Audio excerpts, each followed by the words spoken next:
திருவருள் சக்தி டிவி வாழ்க்கையை வளமாக்கும் களம்.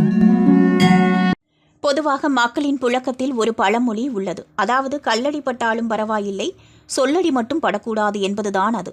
ஆனால் பொது வாழ்க்கைக்குள் வந்துவிட்டாலோ, அதாவது மக்களால் அடையாளப்படுத்தப்படும் இடத்திற்கு வந்துவிட்டால் சொல்லடியை தாங்கித்தான் ஆக வேண்டும். அதுவும் அரசியல் களத்தில் களமிறங்கிவிட்டால் தினம் என்பதை விடவும் மணிக்கு பலமுறை சொல்லடி பட வேண்டும். அப்படியான நிலைக்கு ஆளாகியுள்ளார் நடிகர் விஜய்.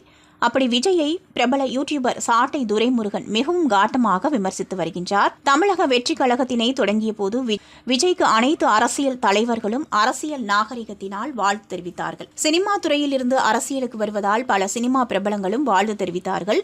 அப்படியான நிலை கடந்த மாதம் தனது முதல் மாநில மாநாட்டினை நடிகர் விஜய் நடத்தி முடித்த கணத்திலிருந்தே அவர் மீது பெரும்பாலான கட்சியை சார்ந்தவர்கள், அதிமுக உள்ளிட்ட சில கட்சிகளை தவிர சரமாரியான விமர்சனங்களை முன்வைத்து வருகின்றனர்.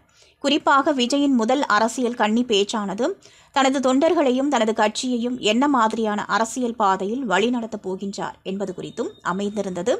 மேலும் முதல் தேர்தலிலேயே முதலமைச்சர் ஆகிவிட வேண்டும், முதலமைச்சர் ஆகிவிடலாம் என்ற எண்ண ஓட்டமும் காணப்பட்டது. ஆளுகின்ற திமுக பாஜகவையும் கடுமையாக விமர்சித்தார். மேலும் அவர் பல கட்சியினரை நேரடியாக இல்லாமல் மறைமுகமாக அட்டாக் செய்திருந்தார். இப்படியான நிலையில் நாம் தமிழர் கட்சியின் தலைமை ஒருங்கிணைப்பாளர் தொடங்கி 2ஆம் நிலை தலைவர்கள் வரை விஜயை சரமாரியாக விமர்சித்து வருகின்றனர்.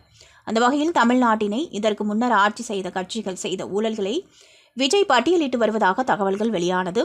இது தொடர்பாக பிரபல யூடியூபரும் நாம் தமிழர் கட்சியை சேர்ந்தவருமான சாட்டை துரைமுருகன் தனது எக்ஸ் பக்கத்தில் திமுகவின் ஊழல்களை பட்டியலிடும் விஜய், ஆமா இவர் பெரிய விஜிலன்ஸ் ஆஃபீஸர், புதுசா வந்து கண்டுபிடிக்க போறாரு, அந்த ஊழல் பணத்தில் பீஸ்ட் படம் வரைக்கும் சம்பளம் வாங்கும் போது தெரியலையா, பூமர்த்தனமா இருக்கு ப்ரோ என குறிப்பிட்டுள்ளார். இவரது இந்த பதிவுக்கு விஜயின் ரசிகர்கள் மற்றும் தமிழக வெற்றி கழகத்தின் தொண்டர்கள் என பலரும் எதிர்வினையாற்றி வருகின்றார்கள். திருவருள் சக்தி டிவியை லைக் பண்ணுங்க, சப்ஸ்கிரைப் அண்ட் பெல் பட்டனை கிளிக் பண்ணுங்க.